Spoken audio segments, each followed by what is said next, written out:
Bonjour, ici Pascal Girard. Bienvenue au Cercle de presse. Il y a beaucoup de questions d'agriculture ces jours-ci dans la région, alors que Pangea, une entreprise de Charles Sirois et Serge Fortin, vient d'acheter des terres au Lac-Saint-Jean. Pour nous en parler et de bien d'autres sujets, on reçoit cette semaine le président de l'UPA régional, M. Yvon Simard.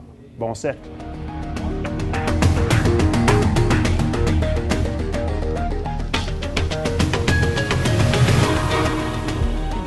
Merci d'être là, tout le monde, pour cet autre cercle de presse ça avait quasiment l'air un peu arrangé que le gars des vues. Ça fait plusieurs semaines qu'on devait recevoir les gens de l'UPA et comme par hasard, cette semaine, dans l'actualité, mais on s'est mis à parler de questions agricoles, donc c'est presque arrangé avec le gars des vues. Donc, on reçoit le président régional de l'UPA, Saguenay-Lac-Saint-Jean, M. Yvon Simard. Bonjour. Merci d'être là. Donc, après l'exposé de M. Simard, la première question ira à Carole Néron et sera suivie par Bertrand Tremblay du Quotidien. Donc, à vous la parole, M. Simard, et merci d'être là.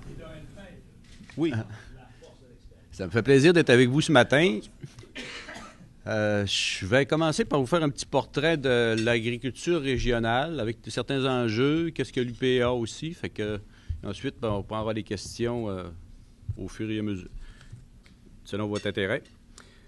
Pour commencer, dans la région, on a 1218 entreprises agricoles, 4500 producteurs de boisés privés.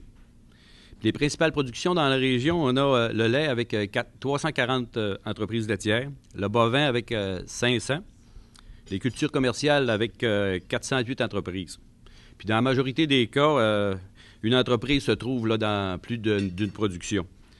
On a d'autres productions significatives comme le bleuet avec 300 producteurs, les cultures maraîchères avec 45, les pommes de terre 30 producteurs, les agneaux, je dis 47, mais c'est en diminution, une certaine problématique là, spéciale pour les agneaux, le prix de l'agneau, la rentabilité du secteur fait que c'est en diminuant dans la région.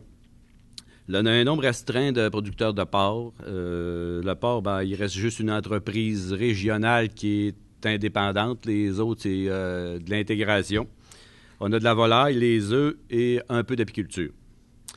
La valeur de la production dans la région, c'est 280 millions, avec 2400 personnes qui y travaillent directement là, dans ces productions-là. Puis ici, je vous passe là, des statistiques totales sur le bioalimentaire. Vous pouvez trouver ça au MAPAC, puis vous êtes sans doute au courant. L'UPA, ça a été créé en... l'UPA, je vais dire de plus, si je veux un petit peu d'historique, en 1924, c'était l'UCC. En 1972, c'était l'UPA qui a été mis en place, c'était une nouvelle structure. Et en 2012, on a fait des modifications qu'on a appelées l'UPA du futur, que je vais vous faire un petit mot là-dessus. Ce ne sera pas bien long. L'UPA, c'est l'organisation accréditée pour représenter les producteurs. Le pourcentage de membres, là, c'est 94 % des producteurs sont membres de l'UPA. Puis au contraire, il y a beaucoup de... On dit que l'adhésion est libre. On entend souvent que c'est un monopole, mais les gens, 94 % c'est des producteurs qui ont adhéré librement à l'UPA. Puis en 2011-2012, l'UPA a changé sa structure. Je vais vous donner l'exemple. Dans la région, on avait 10 syndicats de base. Actuellement, on a 4 syndicats locaux qu'on appelle. Ces syndicats locaux sont leur territoire, c'est c'est le territoire des MRC de la région. Que ça permet de travailler avec les MRC, de voir au développement de l'agriculture, puis aussi, il s'en vient, les municipalités, les MRC ont des PDZA qu'on appelle, les plans d'aménagement de la zone agricole, que les syndicats locaux auront à travailler étroitement avec les MRC là-dessus. L'UPA, c'est un syndicalisme d'action et d'organisation. Une des principales missions, c'est d'améliorer les revenus des producteurs et des productrices puis de qualité de vie. Là-dessus, on s'occupe de la mise en marché, puis collective. Les plans conjoints, on essaye de promouvoir ça le plus possible parce qu'on a réussi à organiser la mise en marché. Ensuite, la coopération agricole, pour ce qui est important pour les producteurs. Des groupes de syndicats de gestion ont été mis en place aussi par des producteurs, des clubs, des groupes environnementaux pour aider aux producteurs à répondre aux exigences des gouvernements. La même chose pour les clubs d'encadrement technique. Aussi, on s'est impliqué l'UPA dans l'option agricole à Alma, de la maintenir en place. Puis ce soir, entre autres, là, je vais être à Alma au collège d'Alma pour remettre les bourses de la fondation de l'UPA aux élèves de l'option agricole. Il y a aussi Agrinova qu'on supporte, qui est une centre de recherche transfert technologique en région. Tout récemment, on a eu l'annonce du Franc 02 que les syndicats locaux et les syndicats spécialisés sont impliqués avec les partenaires du milieu, les MRC, pour qu'on ait un fonds de recherche nordique en région, spécifique à la région. Table agroalimentaire aussi, on va être à la 4e signature de la table d'une entente spécifique de la table agroalimentaire avec les partenaires de la région.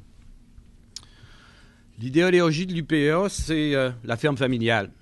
Les producteurs et productrices propriétaires de leur terre, puis qui sont impliqués dans la gestion journalière de ça. Et la protection du territoire agricole est aussi une idéologie de l'UPA.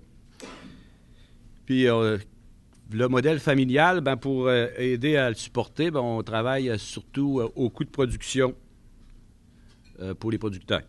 Excusez.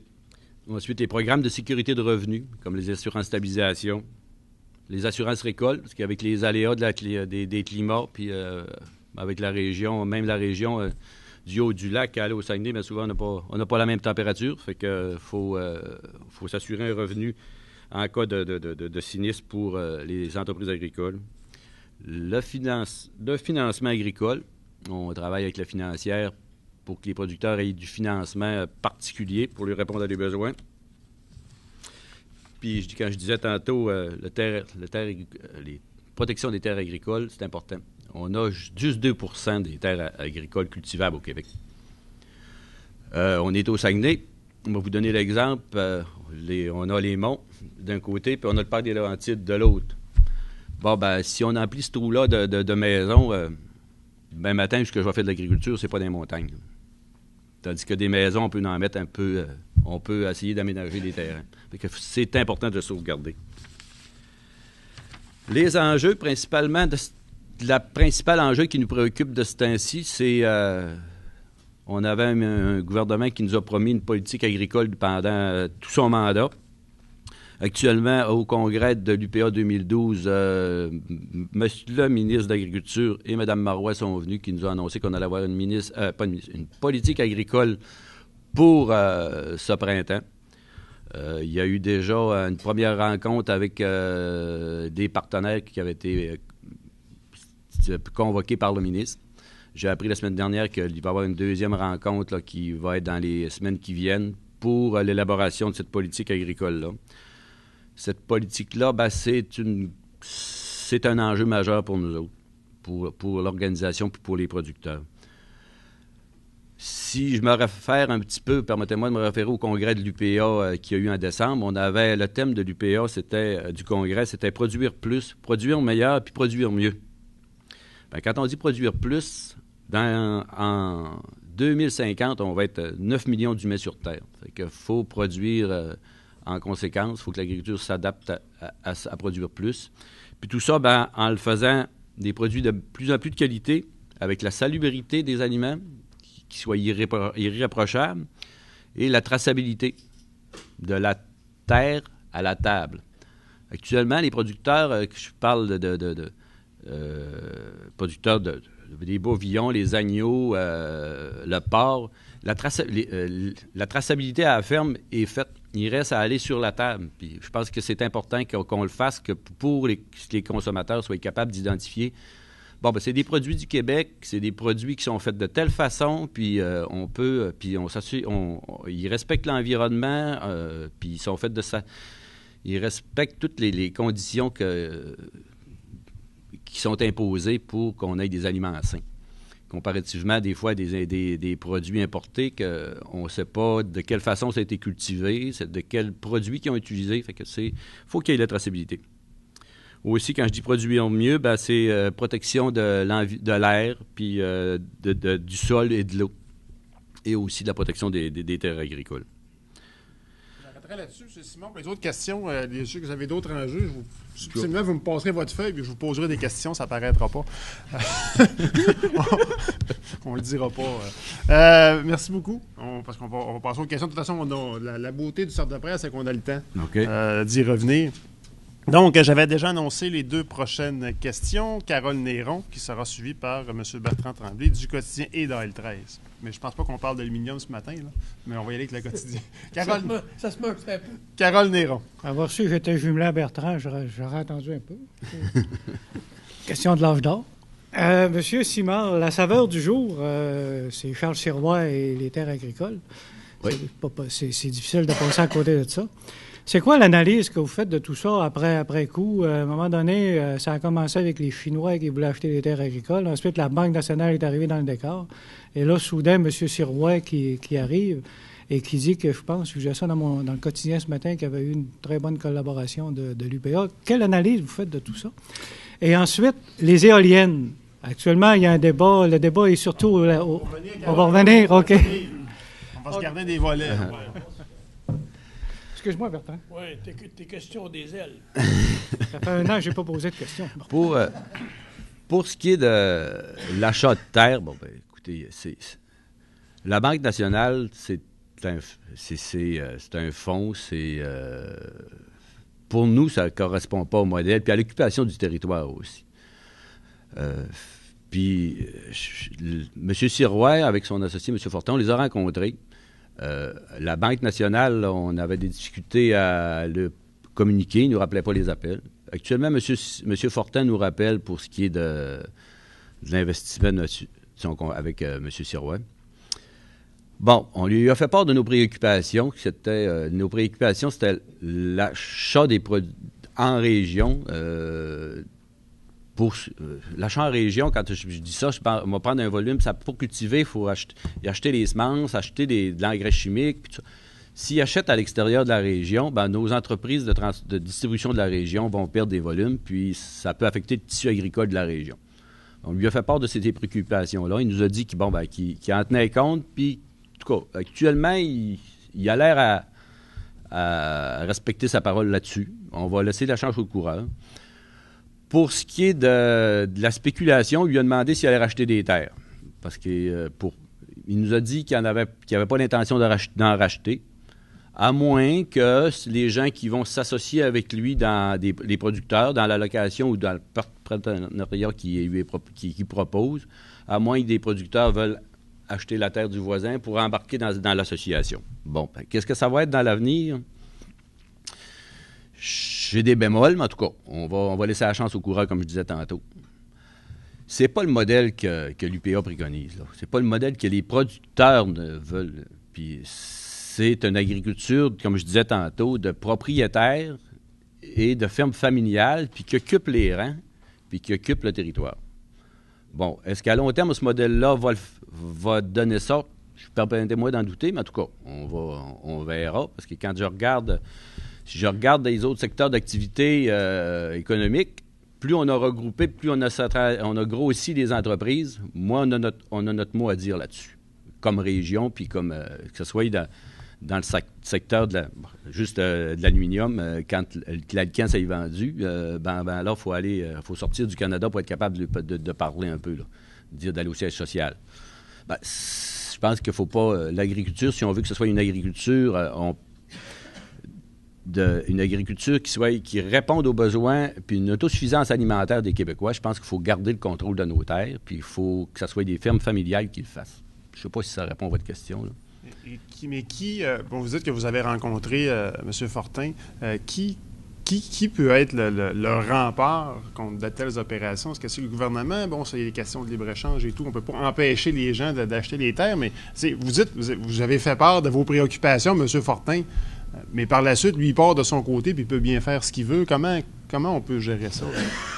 Parce que moi, Ce matin, là, dans l'entrevue qu'il y a dans le quotidien de Louis Potvin, il semble avoir... on a l'accord de l'UPA. Là. Il dit pas, on a rencontré l'UPA, puis ils sont inquiets par X, Y, Z. Là, lui, il se retourne, il dit, on a parlé à l'UPA, puis ça va bien. Là.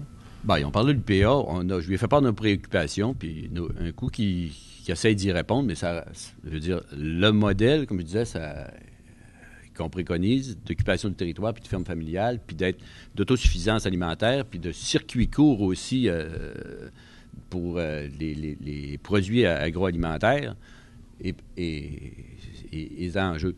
Puis pour ce qui est de ce qu'on demande, on demandait au gouvernement, dans l'accaparement des terres de la Banque nationale, puis quand il y a eu vent un peu des Chinois, puis il y avait des rumeurs, mais ce qui était demandé, c'est dans une politique agricole, on voulait que le gouvernement, la population fasse un choix.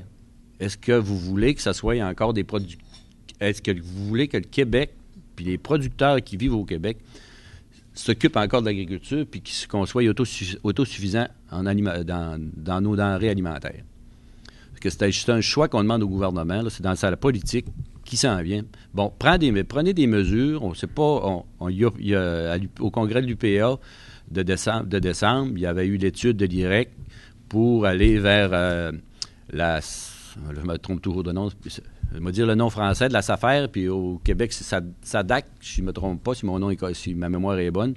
On lui a proposé un modèle.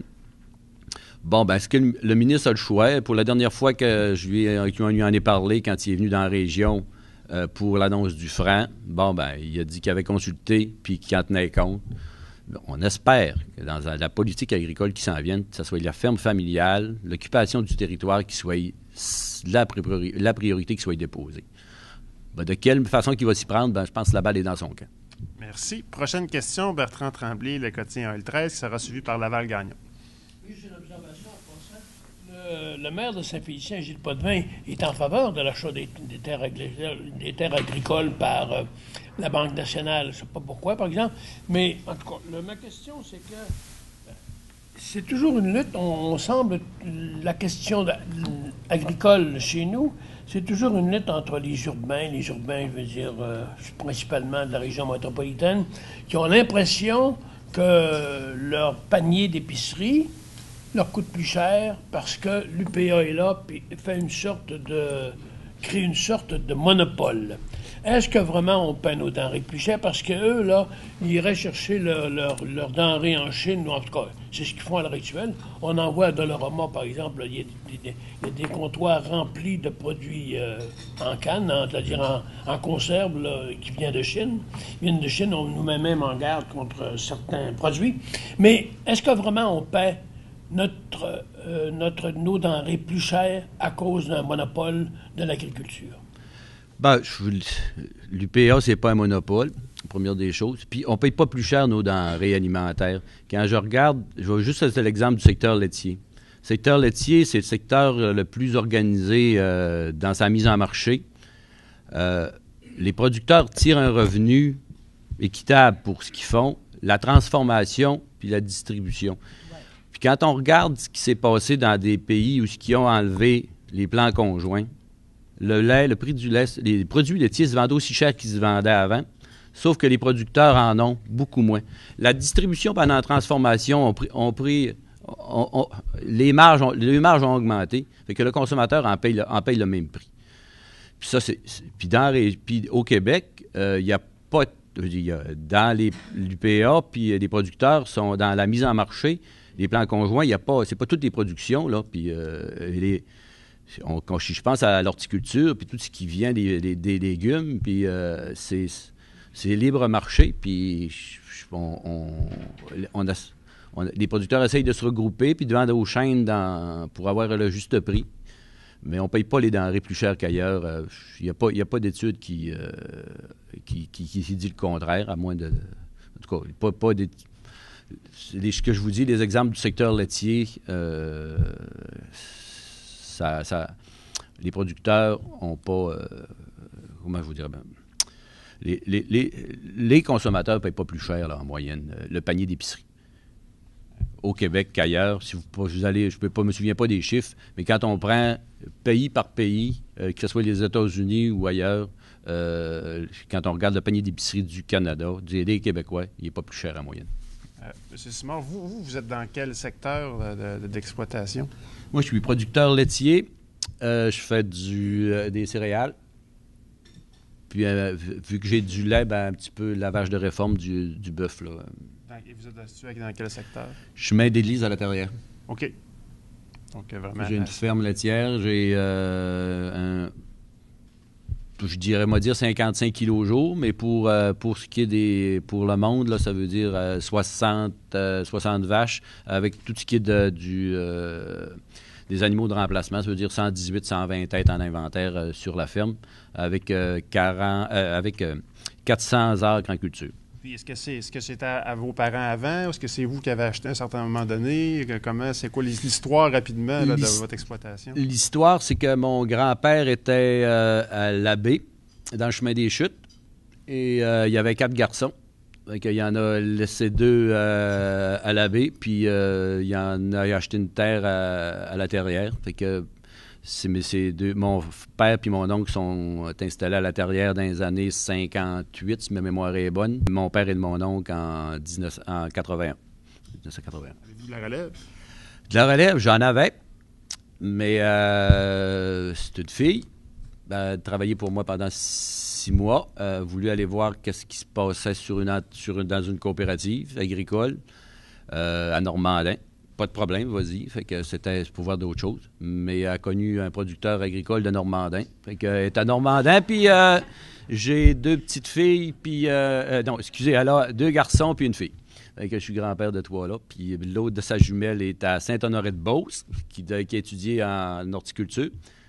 Puis à Saint-Hyacinthe, elle a connu un producteur maraîcher de la Beauce, qui est rendu en Beauce. Ils sont dans le domaine. Donc, il n'est pas dit qu'un jour... C'est pas dit qu'un jour, ou les petits-fils ou les petites-filles, on verra. OK. Bon, ça fait bien ancré dans la tradition. Prochaine question, Laval-Gagnon, qui sera suivie par Catherine Delisle. Oui, M. Simard. Saguenay est une grande ville, du moins pour ce qui est de sa superficie, là, qui comporte quand même un secteur de terres agricoles important. Depuis la fusion, j'aimerais que vous nous brossiez un portrait des enjeux, là, autant sur le plan quantitatif. Qu'est-ce qui s'est produit depuis la fusion? Est-ce qu'il y a eu une perte de terres agricoles dans le territoire de la municipalité et les enjeux avec la ville? Autant vous parliez tantôt là, de l'urbanisation qui, la plupart du temps, empiète sur les terres agricoles. Vos relations avec la ville aussi en termes de taxation, en termes de vision de développement et tout ça. J'aimerais bien que vous nous placiez les enjeux par rapport à la ville depuis la fusion et les relations que vous avez notamment avec les élus. Moi, comme je vous ai dit tantôt, on est rendu avec 4 syndicats locaux. Et ces syndicats locaux s'interviennent chacun spécifiquement dans le MRC. Pour ce qui est de Ville de Saguenay puis de la MRC du Fjord, c'est Paul-Eugène Grenon qui est président du syndicat local. Il a intervenu plus directement avec la ville. Je peux me permettre de faire un petit bout, puis si vous voulez avoir un supplément de réponse, vous la poserez à Paul-Eugène. Je pense qu'avec la ville de Saguenay, puis de problèmes de dézonage ou tout ça n'est pas plus grand qu'ailleurs. Même, je pense qu'il y a une certaine... Ils sont conscients qu'ils ont un potentiel agricole, puis qu'ils veulent le garder. Il reste que là, je pense que le PDZA, le plan d'aménagement de la zone agricole, n'est pas tout à fait terminé. Fait qu'il y a les gens ont à travailler là-dessus. Faut que la ville, la MRC, se dote de sa vision de l'agriculture. Il faut qu'elle la partage avec les syndicats locaux. Est-ce qu'il y a une vision de l'agriculture à Saguenay? Puis, ils ont peut-être une vision, mais pas sur papier. Je pense pas encore. Là. C'est ça qu'on souhaite. On a l'exemple de la MRC Lac-Saint-Jean, Domaine du Roi, si ma mémoire est bonne, qui est faite. Puis, c'est ça. Ils ont regardé qu'est-ce qui se passe dans les rangs, qu'est-ce qui est dynamique, qu'est-ce qui l'est moins, où est-ce qu'il pourrait avoir du développement agricole. En termes de taxation, ce que je veux savoir, c'est que vous êtes un citoyen de Saguenay, M. Simard. En termes d'évolution de la taxation, des préoccupations du monde agricole, comme citoyen notamment, Et comme personne qui est très en vue dans le milieu, ce que je veux savoir, c'est... on dit que le secteur agricole est important. Est-ce que ça représente un poids politique, finalement, en termes de présence? Oui, je pense qu'on a un poids politique là, à la ville. Je pense que quand on est écouté, je pense que les gens sont capables de passer les messages. Si je vais plus spécifiquement à la taxation, on paye nos taxes, là, puis la façon, c'est la même façon que vos maisons. C'est dépendant de ce qui se vend dans le secteur. Et on vit les mêmes problèmes. Cette année, il y avait le rôle d'évaluation. Puis je pense que les producteurs de la ville de Saguenay ont eu à aller s'ostiner un petit peu avec l'évaluateur parce que il avait été gourmand un petit peu dans son évaluation. Mais on fait les mêmes démarches que les citoyens là-dessus. On essaye d'en payer le moins possible. Et ça a donné, est-ce que ça a donné quelque chose? Je vais vous donner mon exemple parce que j'avais des morceaux de terre qui étaient sur l'ancien rôle, était à 1100 piastres de l'acre. Il était rendu à 2000, 2200. Fait que, puis on était au courant quand même. J'avais parlé avec des confrères du coin qui ont acheté des terres, puis ils s'étaient vendus à 1400, 1300. Fait qu'on n'avait pas d'exemple là, qui était monté si haut que ça. Fait qu'on a rencontré la firme d'évaluation de la ville, un petit groupe de producteurs, puis l'évaluateur nous a rappelé, puis on a eu... ça a diminué là, entre 1400 et 1500 là, pour les lots à moi. Puis je pense que j'ai les mêmes commentaires des autres producteurs aussi. Là. Fait que, tu sais, je sais pas si ça répond, là, mais on vit... faut tout suivre. Merci. Prochaine question, Catherine Delisle, Le Quotidien, qui sera suivie par Thomas Verville. Si vous voulez, ça peut avoir d'autres questions pour M. Grenon pourra aussi répondre. Toute la technologie est présente. Donc, Catherine Delisle, Le Quotidien. Timard, vous souhaitez dans la politique agricole conserver les fermes familiales, puis aussi de faire en sorte que l'occupation du territoire se fasse par des gens d'ici. J'aimerais savoir s'il y a beaucoup d'entreprises familiales qui sont transférées, par exemple, de père en fils ou en fille. Je pense que j'ai l'impression que c'est un défi qui est assez difficile en raison des coûts. Alors, j'aimerais savoir comment ça se passe sur ce plan-là. Et ensuite, deuxième volet, quand on voit des investisseurs comme M. Sirois, c'est un homme d'affaires. On dit qu'on ne veut pas faire de spéculation, mais dans sa vie, il veut faire des affaires puis faire des sous. Il me semble que ça semble incompatible. Son associé, c'est vrai que son associé vient d'un milieu agricole, mais ce n'est pas le cas de M. Sirois. Je comprends pas là, comment on peut concilier tout ça, puis comment on peut être content que ce soit des gens d'affaires qui prennent des terres agricoles. Pour ce qui est de la relève, c'est vrai que la valeur des fermes augmente. C'est de plus en plus difficile de transférer.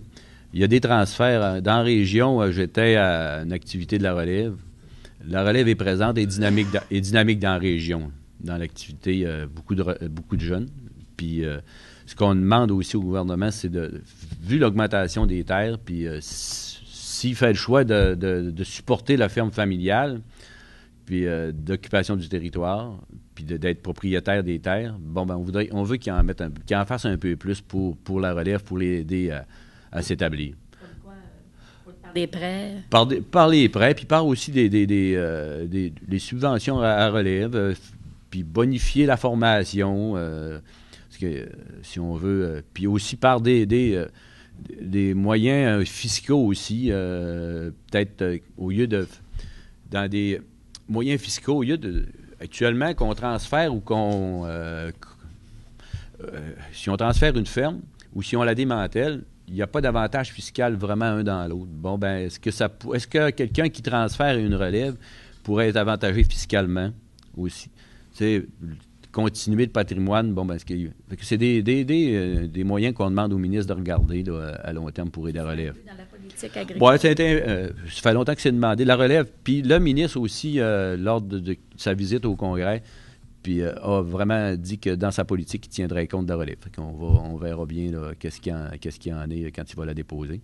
En fait, vous dites qu'une relève, elle est là, mais elle n'a pas les moyens d'acheter les terres. C'est ça? Ben, c'est dû. Quand c'est de père en fils ou en fille, souvent ça se fait, mais les parents font une certaine don, un certain sacrifice là, pour là-dessus. Fait qu'on voudrait qu'il y ait des avantages fiscaux qui pourraient peut-être aider là-dessus. Combien il y en a de fermes qui ont été transférées de père en fils ou en fille? Je ne peux pas vous donner de chiffres. Non, je ne peux pas vous donner de chiffres là-dessus. Puis quand pour votre autre question d'incohérence un peu avec les investisseurs, dans ma tête à moi, il y en a une incohérence aussi. Il faut choisir le modèle, qu'est-ce qu'on veut. C'est sûr qu'on ne peut pas tout avoir, faire que ce soit tout pareil.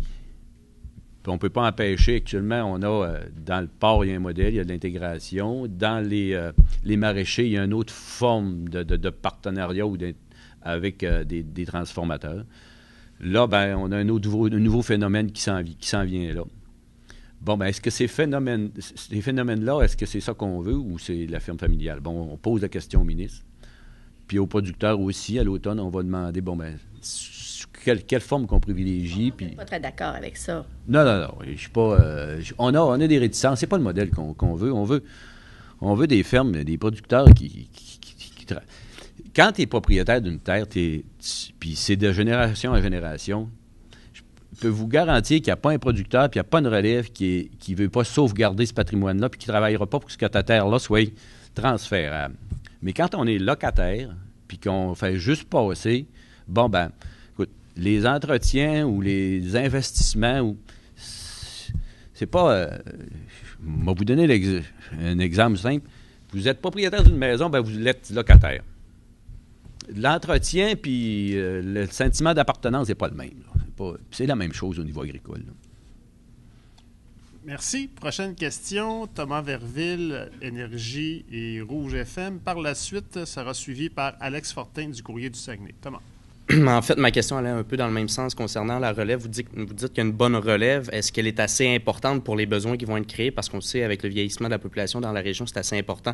Est-ce que c'est assez présent? Et vous avez parlé de votre fille. Est-ce que, justement, cette relève-là passe par la présence des femmes, justement, au niveau de la production agricole?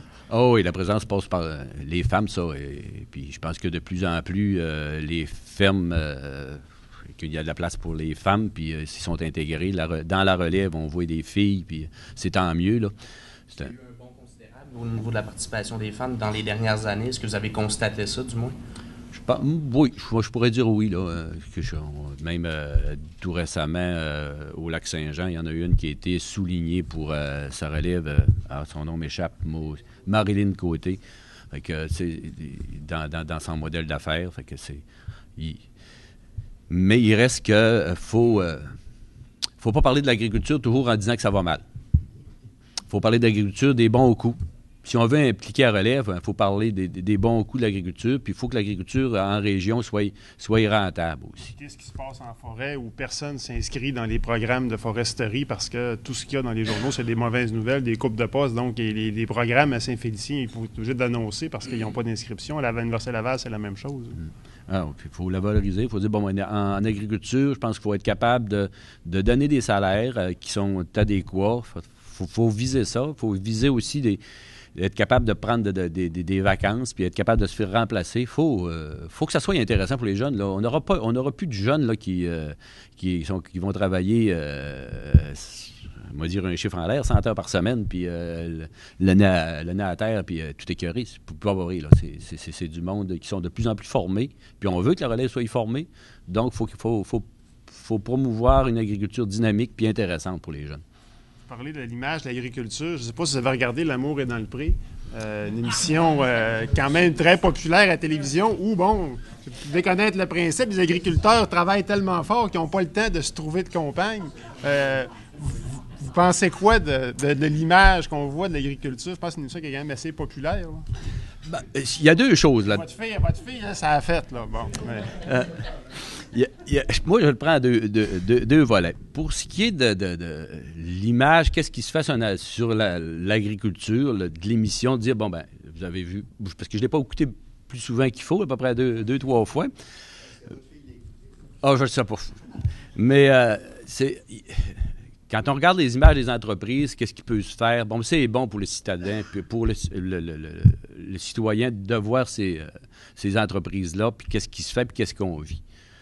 Mais d'un autre côté, si je me réfère un petit peu à mon exemple, ben c'est pas quand on prend une femme, c'est pas un employé. Là.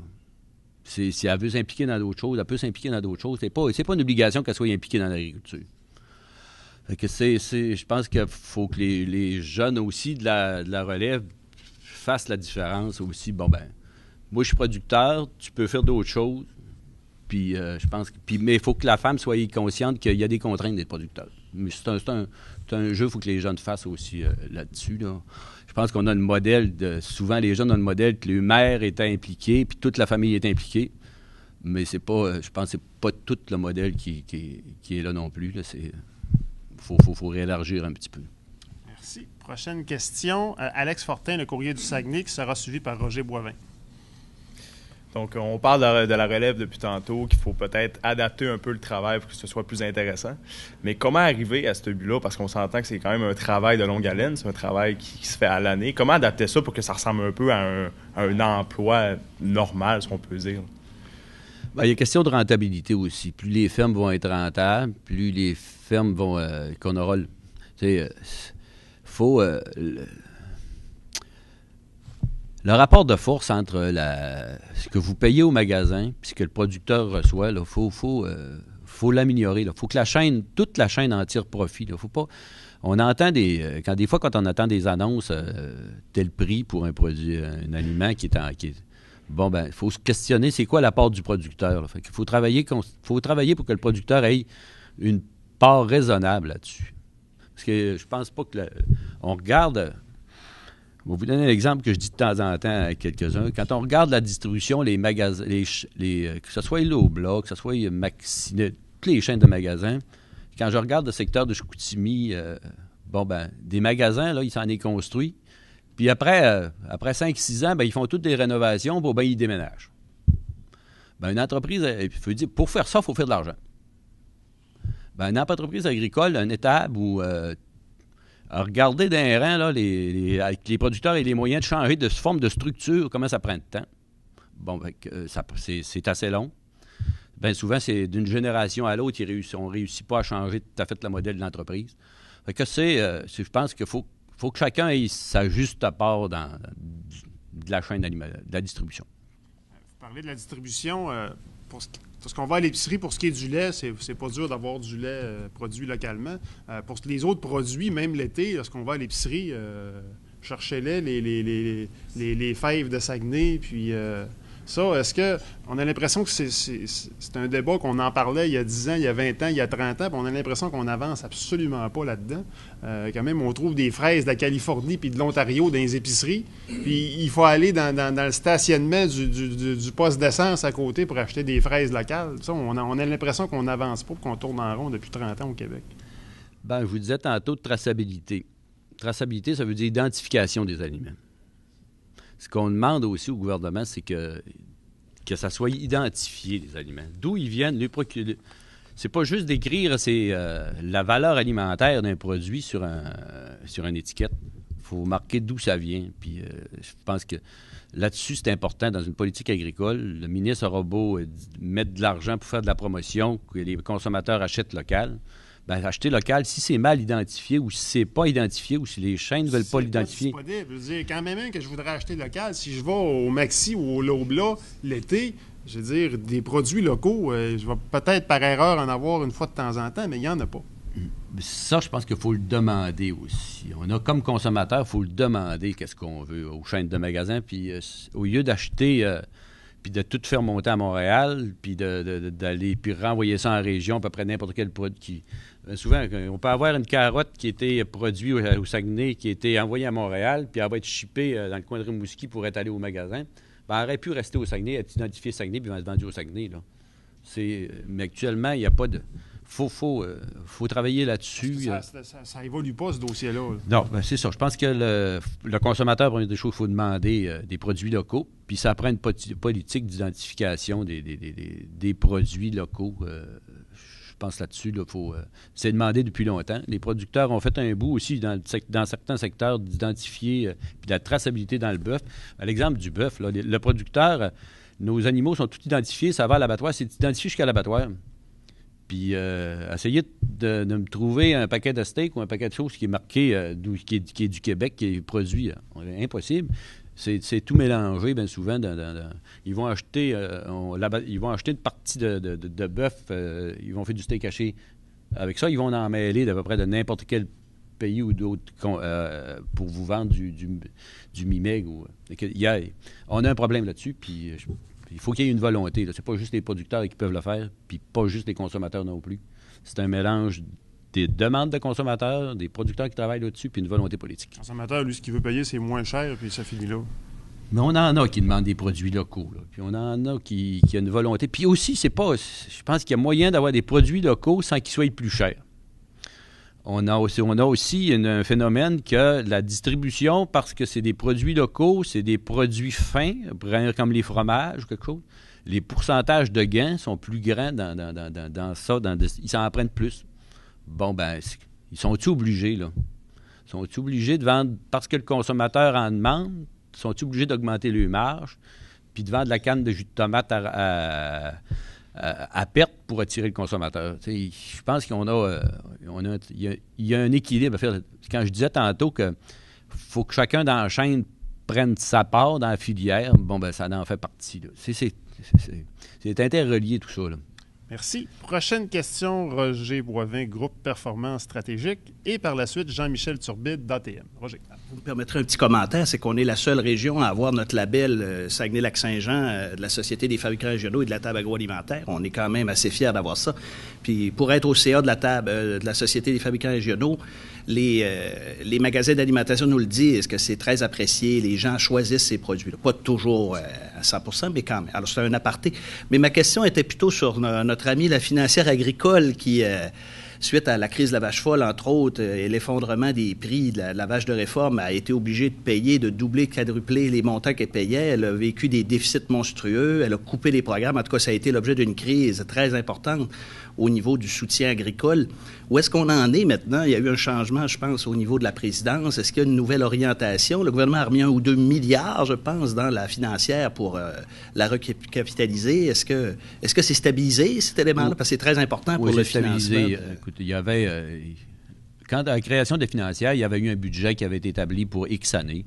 Et pour reconduire, le gouvernement à pas, ça avait juste compléter les montants. Il aurait fallu que ça ait été indexé. Ça a créé des problèmes, des déficits à financer.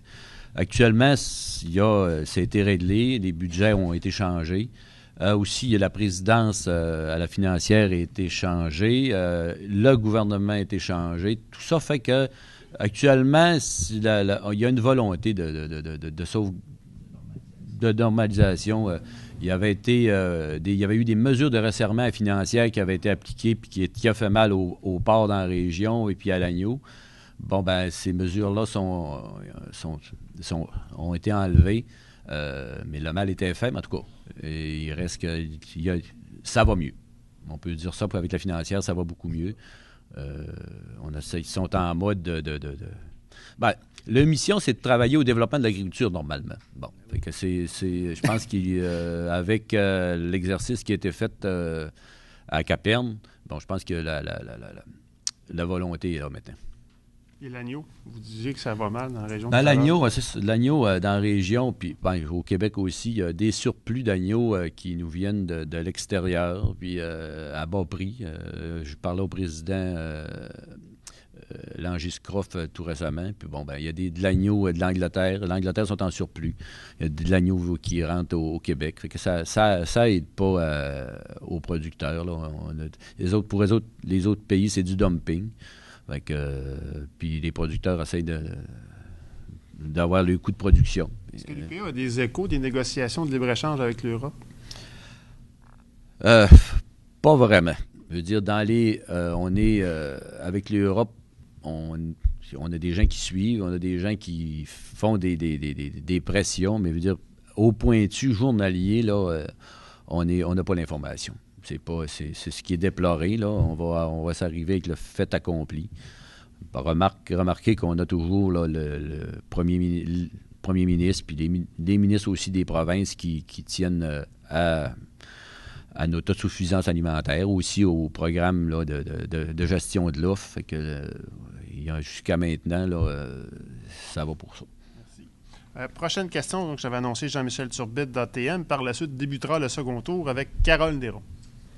Tantôt, vous parliez des contraintes d'être agriculteur, mais je me demandais comment ça se vit pour les propriétaires d'entreprises agricoles. Comment on peut concilier finalement la vie au travail? Je ne sais pas si on doit prendre quelques jours, par exemple, que ce soit pour cause de maladie ou pour voyager. Bon, on peut le prendre, là. C'est comment je vais vous dire ça, donc? C'est sûr qu'il faut avoir le moyen d'être capable de payer un employé quand on part. Pour les plus petits employés, c'est plus difficile quand on est plus petits. De la main-d'œuvre qualifiée aussi, c'est rare. Puis aussi, actuellement, avec la réforme de l'assurance-emploi, bon, ben, il y avait des entreprises qui engageaient à temps partiel ou saisonnier. Là, ben, ça va être encore plus dur de combler ces postes-là. Parce que, je ne sais pas, vous êtes sûrement au courant, là, des manifestations qui s'est faites suite à la réforme. Bon, les producteurs vont être impliqués, vont être touchés par ça là, pour l'embauche de main-d'œuvre. Est-ce que c'est plus cher maintenant que les travailleurs agricoles vont chercher un plus haut niveau d'éducation? Là? Il y en a beaucoup qui vont étudier en agronomie, par exemple, là, à Québec.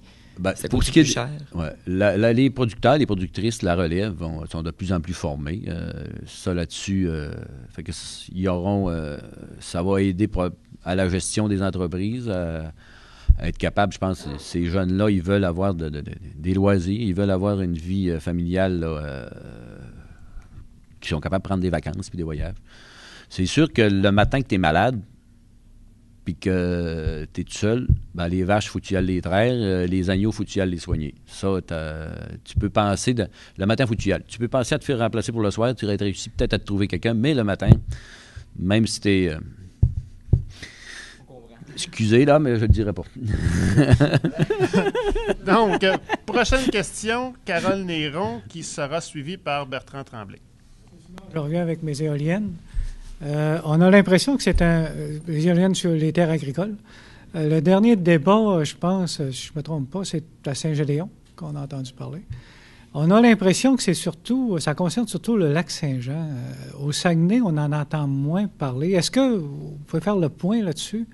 Il y a aussi de problèmes sur les terres agricoles quand on est en milieu urbain, semi-urbain. Il y a des gens qui ne sont pas d'accord avec ça. Est-ce qu'il y a des agriculteurs qui sont encore approchés par des entreprises locales ou peut-être comme les mini-centrales électriques? Là? Est-ce qu'il y a faites-nous le point là-dessus. Ouais. Je vais avoir une difficulté à vous faire le point là-dessus. C'est un dossier que je ne suis pas au courant plus qu'il faut. Je peux vous dire qu'il y a des producteurs qui sont encore approchés.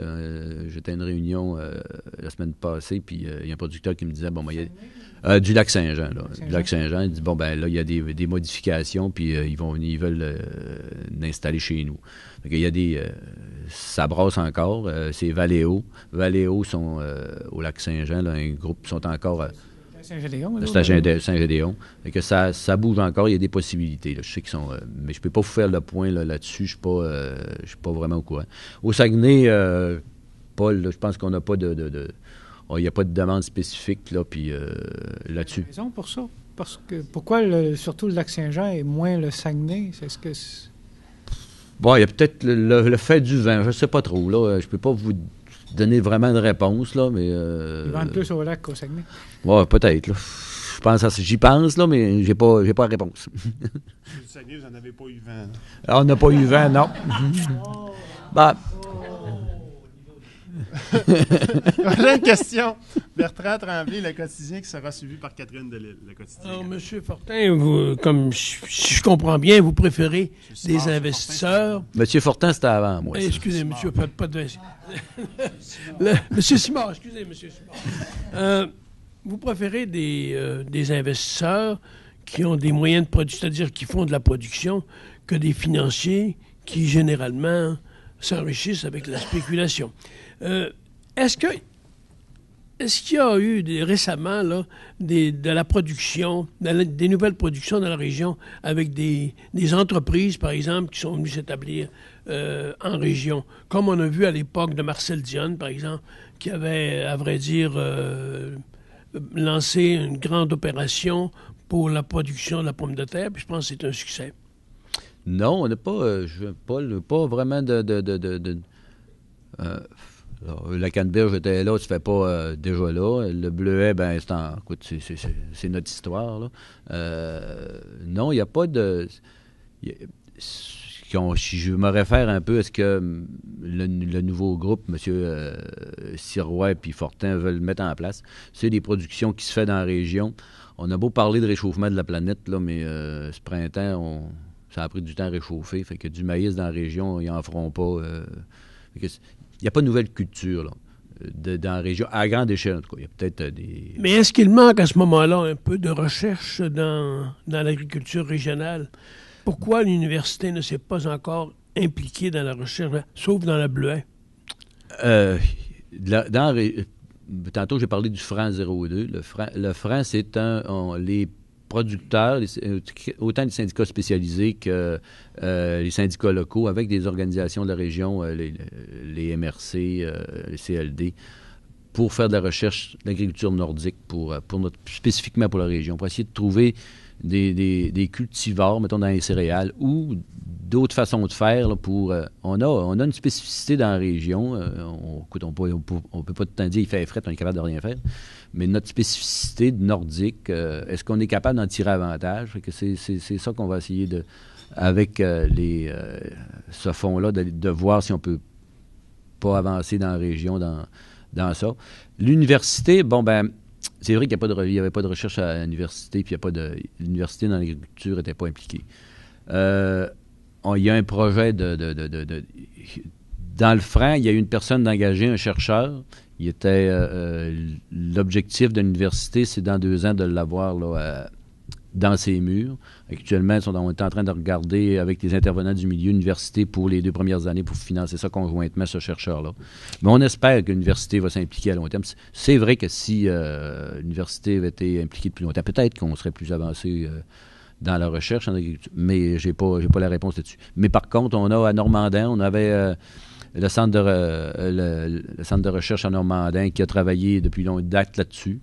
Il y a quand même un désengagement du gouvernement fédéral dans son centre de recherche, mais en tout cas, actuellement, on fait des pressions tout le temps pour le maintenir en place. C'est un centre le centre de recherche de Normandin, c'est un essentiel.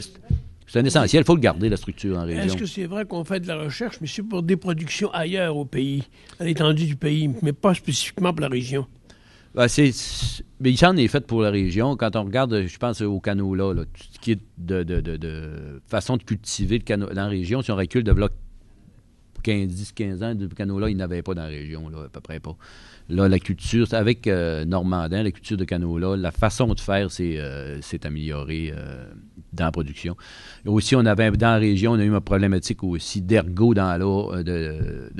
Puis c'était avec Normandin qu'on a réussi à trouver il faut rajouter du bord dans les engrais pour combler ce phénomène-là.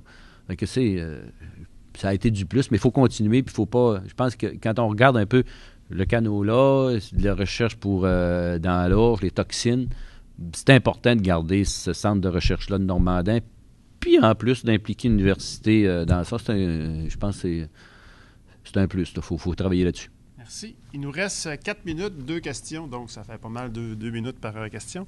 La première, Catherine Delisle, Le Quotidien, qui sera suivie par Roger Boivin. Je reviens sur la production d'agneaux. Il y a été un temps où on encourageait quasiment les citadins à s'acheter des terres puis à s'adonner à la production d'agneaux. Il y en a beaucoup qui ont fermé. Est-ce qu'on en a... D'abord, ça a été très difficile, cette période-là. Est-ce qu'on a trop de producteurs d'agneaux encore? Puis ceux qui sont là, est-ce qu'ils réussissent à vivre bien? On a eu... Je parlais, fait sans doute allusion à IPA, là, qui a été essayé de développer l'agneau dans la région.